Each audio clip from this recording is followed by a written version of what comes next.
네, 안녕하세요. EBS 연계 노른자콩 총정리의 이승훈 선생님입니다.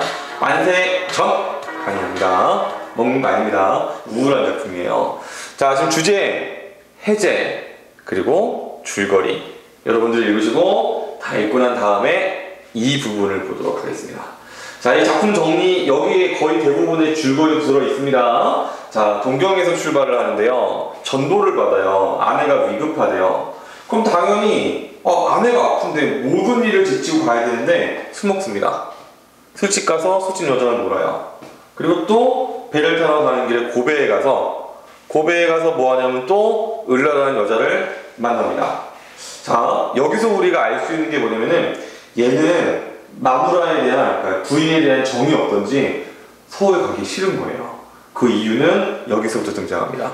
배를 타는데 이 배에서 아주 나쁜 일본 사람을 만나요. 거의 인신매매와 같은 방법을 통해서 인력을 이제 갖다 파는, 조선 사람을 비하하는 표현을 하는 그런 일본인을 만납니다. 그리고 배 안에서도 마찬가지고 부산에서도 형사들이 감시하고 취조해요. 얘가 일본에 있을 때는 공부한 학생이고요. 사실 구분이 잘 안 되잖아요, 우리나라랑 일본 사람들이랑. 그래서 그냥 아무 불편함이 없이 지내는데 한국에만 오면 기분이 나빠지는 거예요. 자기를 자꾸 괴롭히고 일본 사람들이 자꾸 이제 자기랑 격을 두고 막 하니까. 그러면서 비판의식이 막 각성이 되는데 점점점 서울에 가까울수록 이 조선인의 아주 비참한 현실을 목격하면서 계속 비판의식이 각성이 됩니다. 계속 고조가 되다가 아내가 죽어요. 근데 원래 서양 의학으로 고칠 수 있는 병이 있는데 아버지의 주장에 의해서 그렇게 하지 않거든요. 그래서 아내가 죽어버리고 이인하 주인공입니다. 벙디셔. 그래서 모든 걸 채널로 돌아가 버립니다. 동경으로. 원점으로 돌아가요. 한참 이 비판의식 각성되다가 그냥 다 허무하게 끝내버립니다. 굉장히 허무주의적인 인물이에요. 그래가지고. 그리고 이 구도 있잖아요. 여기 지금 이 굉장히 체념적이고 허무적인 이러한 이 내용이 담겨 있는데 그 이유가 두 가지입니다. 첫 번째는 그 일본인들이 우리를 억압해요. 거기에 분개하고, 두 번째는 조선인들이 봉건적인 사고에만 젖어 있어서 새로운 것을 받아들이지 않으려고 합니다. 새로운 걸 받아들여야지만 발전할 수 있는데 그 두 가지 때문에 비판의식이 각성하다가 그냥 포기하는 거예요. 그런 식으로 돌아가는 소설이 바로 이 소설이 되겠습니다. 그래서 일반적으로 여로형이라고도 하고 여행하면서 하니까, 그리고 다른 말은 기행적이라고도 하는데 그 말이 좀 이상해서 안 쓰고요. 원점 회귀, 돌아가서 원점 회귀라고도 합니다. 근데 이런 말들은 내신에서 쓰는 말들이고요. 수능에서 나오기 위해서는 보기에서 이 말들을 제시를 해줍니다. 자, 주목할 점.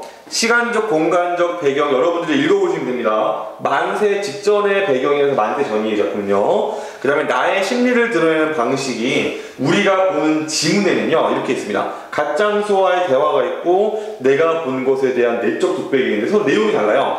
가짱수와의 대화는요 전근대적인 사고, 즉 봉건적인 사고를 갖는 조선인들 자체의 문제, 여기에 대한 이제 분이 드러나고요. 내가 본 것에 대한 내적 독백은 조선사회의 모습은 모습인데 일본 사람들이 억압하는 거 있죠. 그걸 통한 분노가 드러나 있습니다. 즉 또 다르게 설명하면은 이 대화를 통해서는 간접적으로 나의 생각이 드러나는 거고, 그 다음에 이 내적 독백을 통해서는 직접적으로 심리를 드러낸다라고 보시면 되겠습니다. 출제 포인트 3번. 공동묘지의 상징적인 힘이 정말 중요한 거거든요. 자, 이건 그래서 좀 읽어보겠습니다. 생명이 다하고요 죽은 존재가 사는 곳, 구더기가 끓는 곳이다. 소생이 불가능한 곳이다.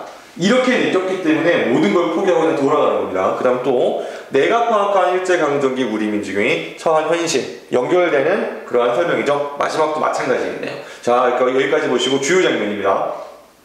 여기 지금 이제 가짱수랑 하는 얘기인데요. 공동묘지에 대해서, 사실 공동묘지가 우리는 이제 아무것도 아니라고 생각하는데 조선인들 관점에서는 아주 나쁜 거예요. 부모님을 제대로 모시지 못하는 그런 아주 불효에 가까운 건데, 근데 부모님에 대해서 제대로 된 묘를 하기 위해서는 안 그래도 가난한 조선에서 너무나 돈이 많이 들어가고요. 그거를 개인묘를 따로 만들어서 양치받는 곳에 뒀잖아요. 그것 때문에 자식들이 허덕이면 살아야 돼요. 그거를 지금 비판을 하는 겁니다. 구태여 그럴 필요가 있느냐, 산 사람이 더 중요한 것이 아니냐, 이렇게 지금 이인하가 자기 생각을 얘기하는 거예요. 자, 그 다음에 이제 요 부분은요, 이제 눈으로 보는 부분. 다시 앞에는 말을 통해서 아까 얘기했지만 봉건적인 사고를 이제 부정적으로 보는 입장을 보는 거고, 여기는 이제 일본 일본 순살이 아니라 배가 고파서 물어본 겁니다. 일본 순사 있죠? 순사가 조선인들을 억압하는 것을 보고 약간 이제 분노를 하는 그런 장면입니다. 자, 그럼 이제 적절하지 않은 것은요, 정답은 바로 4번입니다. 조선의 문제는 공동묘지에서 시작된 것은 아니고 이건 일부분이죠. 일부분. 그 다음에 두 번째 문제. 기억이 담겨있는 문제의식은 제가 보고하겠습니다. 기억이 뭐냐면요. 기억이 공동묘지다. 여기네요. 자, 공동묘지다. 이거는 기억. 비합리적이고 무비판적이고 모순된 사회 분위기다. 여기까지 어떻게 설명을 해야 될지 모르겠네. 이거는 니은. 일본의 편에 서서 같은 민족을 억압하는 것이다. 이것도 어떻게 해야 되는지 모르겠습니다. 그래서 3번 디귿. 조국의 현실과 관계없이 평화롭게 살아가는 건 더더욱 관계가 없겠죠. 자, 그래서 지금 일제의 지배에 굴종적으로 살아가고 있는 조선이. 그러니까 일제가 억압하는 첫 번째. 미음. 봉건적인 사고방식이랑 정근대적이랑 똑같은 말이니까 정답은 바로 5번이 되겠습니다. 자, 이렇게 만세전이라는 작품을 정리를 한번 해봤고요. 진짜로 아마 여러분들 지금 EBS 책에 기출되어 있는 이 소설 작품들은요, 웬만하면 거의 다 아는 작품이기 때문에 사실은 제가 아주 세밀한 설명을 할 필요가 없는 게 대부분입니다. 물론 가끔가다 안 그런 게 있긴 있습니다만. 그래서 너무 부담 갖지 말고 공부하시고요. 저는 여러분들의 수능 대박을 기원하는 이승훈 선생님이었습니다. 여러분, 화이팅!